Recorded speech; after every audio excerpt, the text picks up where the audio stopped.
કોને કહેવાય? બોલ્યાસ નહીં. ગમે એને બોલાવો નથી તો બોલાય આવો. ઇમરજન્સી કોને કહેવાય? એ મને બધાય સમજાવો ને પ્લીઝ.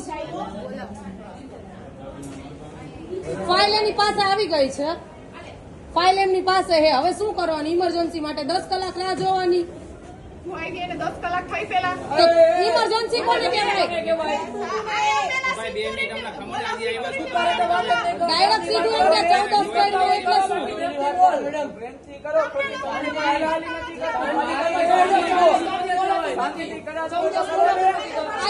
એને મગજમાં લાગ્યું હે, મગજમાં ખબર પડે. ડાયરેક્ટ મેડમ તમે એમ બોલો 14 કરમાં 14 શબ્દ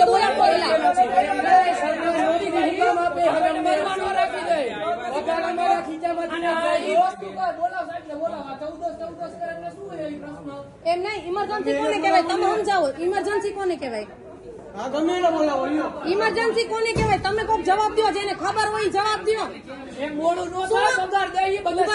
શું બોલી તું? શું બોલી તું? મોડું થાય એમ બોલતો એકવાર, બોલતો હજી. તું અહીંથી નહીં, તું હું બોલી?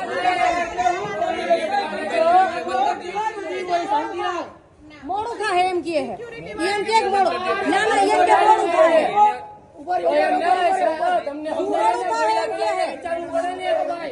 એમ કે મોડું થાય. હવે ફાઇલ લાવ, ફાઇલ લાવ. એને કઈ ફાઇલ લાવે, ફાઇલ લાવ, ફાઇલ લાવ, ફાઇલ લાવ, ફાઇલ આપી દે. અને તું એમ કહેશ કે મોડું થાય તો ઇમરજન્સી છે ની? હા બોલાવો, બોલાવો. ઇમરજન્સી એટલે શું? કોને કહેવાય ઇમરજન્સી? ઇમરજન્સી કોને કહેવાય મેડમ? સમજાવો. અરે તારી યાર હું વાત ન કરું, આ તો મારો ભાઈ છે એટલે તને હડકાવું નહીં હું. ઇમરજન્સી કોને કહેવાય? આ રાજકોટ સિવિલ હોસ્પિટલ હે, ઇમરજન્સી કોને કહેવાય? તું સમજાવ મને. હાલ તું મને સમજાવ, ઇમરજન્સી કોને કહેવાય? ઇમરજન્સી કોને કહેવાય મને સમજાવ. ઇમરજન્સી માં પેશન્ટ છે અને તું એમ કહે અરે તારા પેશન્ટ ની તારી હમણાં કાવે ની બધાય ની તારા હમણાં કાવે ના તારા પેશન્ટ ની એમ કે તારા પેશન્ટ તું મફતમાં નથી રહેતી હો, તને પગાર મળે છે.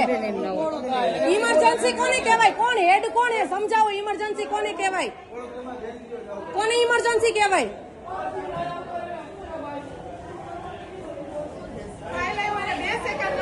પણ મેડમ ઇમરજન્સી કોને કહેવાય? કોને ઇમરજન્સી કહેવાય? વાંથી છે કે અમે કહીએ કે તમે ફાઇલ લ્યો, ફાઇલ લ્યો.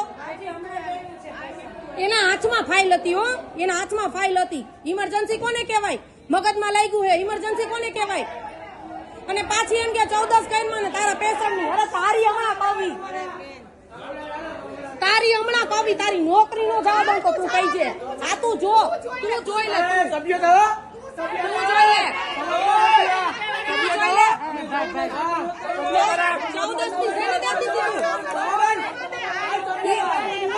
તારું આખું ઘર હોસ્પિટલમાં પડ્યું હોય ત્યારે કહે છે. ઇમરજન્સી કોને કહેવાય? જય દ્વારકાધીશ. હું છું મીરા આહિર.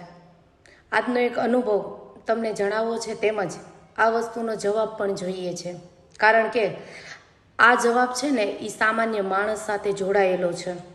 સિવિલ હોસ્પિટલમાં ઇમરજન્સીમાં મારા ભાઈને લઈ ગયા. 45 થી 50 મિનિટ અમે લોકોએ ત્યાં આંટા માર્યા. કોઈ કેસ ના લખ્યો. પછી એના પછી એટલો મિનિટ આંટા માર્યા પછી માણસ એમ કહી દે કે અમે અમારો ટાઈમ થઈ ગયો જમવાનો, 2 વાગી ગયા છે, હવે અમે આમને ન લઈ જઈએ, અમારો બ્રેક છે. આવો જવાબ મળે અમને. પછી અમે અમારી હાથે લઈ ગયા. પછી બીજે લઈ ગયા તો એને ચોથા માળે ત્યાં શિફ્ટ કર્યો. તો ત્યાંના મેડમ, સર, ઇમરજન્સી સ્ટાફનો બહુ ગેરવર્તન. મજા આવે એવી અભદ્ર ભાષામાં વાત કરે, મજા આવે એવા જવાબ આપે અને મજા આવે એવું બોલે કે નથી દાખલ કરવો, જા તારા થાય કરી લે, આવા શબ્દ યુઝ કરે. તો આ વસ્તુમાં જવાબદાર કોણ? રાજકોટ સિવિલ હોસ્પિટલ જે છે એનું આ જ કામ છે? આવા સ્ટાફ સામાન્ય માણસ સાથે આવું વર્તન કરે તો શું આ ક્યાં સુધી વ્યાજબી છે? નોર્મલ પબ્લિક માટે ક્યાં સુધી આ બધું થશે? આજે અમારા ઉપર છે, કાલ તમારા ઉપર આવશે, બધા ઉપર આવશે, ત્યારે કોણ જવાબ દેશે? અભદ્ર ભાષામાં વાત કરવી, મજા આવે એવું બોલવું, નિરાતે કામ કરવું, તો તમે પબ્લિકની સેવા માટે છો કે શેના માટે છો? કોઈ જવાબ આપશે મને આનો? જવાબ તો દેવો પડશે ને, કોકે તો જવાબ દેવો પડશે ને, કે પછી આમ નામ બધું જે ચાલે છે એ જ ચાલ્યા રાખશે? ક્યાં સુધી ચાલશે આ બધું? માણસના જીવથી વધારે કાંઈ છે ખરું દુનિયામાં? કોઈ કહેશે મને? આ વસ્તુનો મને જવાબ જોઈએ છે. રાજકોટ સિવિલ હોસ્પિટલ આ વસ્તુનો જવાબ જોઈએ છે મને, જે તમારા સ્ટાફની બહુ એટલે બહુ ગેરવર્તન કરે છે અને મજા આવે એવા જવાબ આપે છે ને એનો.